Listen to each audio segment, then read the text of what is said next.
停一下啊！这个机位拍不到东西。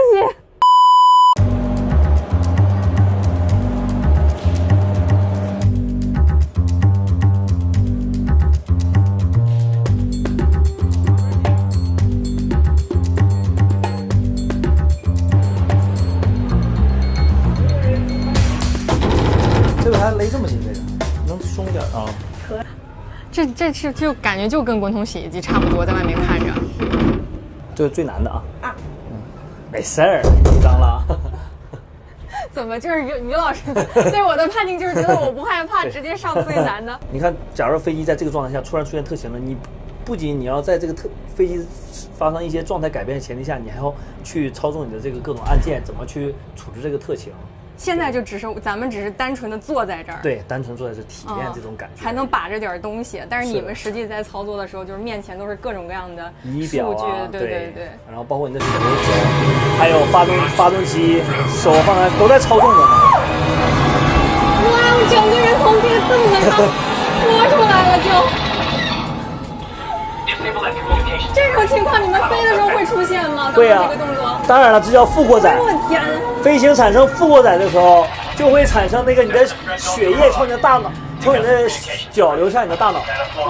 副过载的时候，你的血流向你的大脑之后，你会时间长会出现红视，就是你眼睛会发红。再过一会儿就会失去意识，叫激落。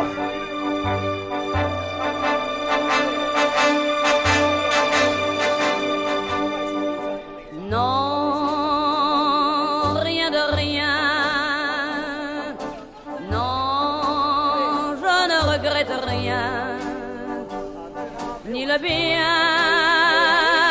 qu'on m'a fait, ni le mal, tout ça m'est bien égal.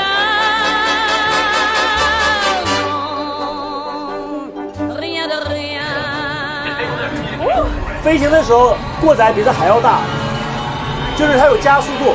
是的。有加速度的时候，你的体就会有自身体重压在你自己身上，你的操纵就会更不灵敏。对，现在我们还是一个没有过载的一个对这么一个状态下。对，哇，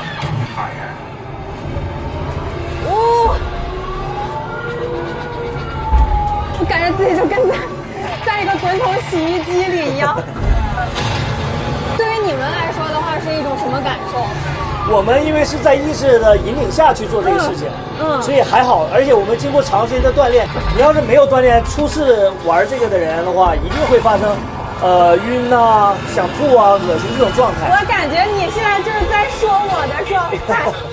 有一次我飞行的时候，当时整个人状态已经不好了，已经到嗓子眼了，但是我不想让自己丢人，我硬给咽过去了。然后之后通过那一次之后。再上去之后，突然就打通了高压脉，是吗？身体完全适应了。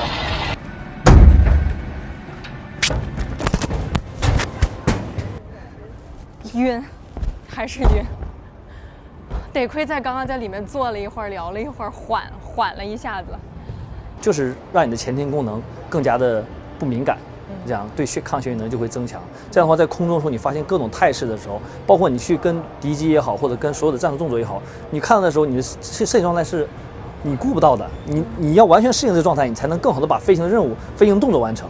其实你经过训练之后，其实这个东西就是很简单的了。如果你没有经过训练的时候，你会第一次尝试的时候，第一次都是很难迈出那一步的。当你迈出了那一步，慢慢你就发现什么都很简单。很简单。只要你经过了，你努力了，你克服了它，你就是又升了一个级。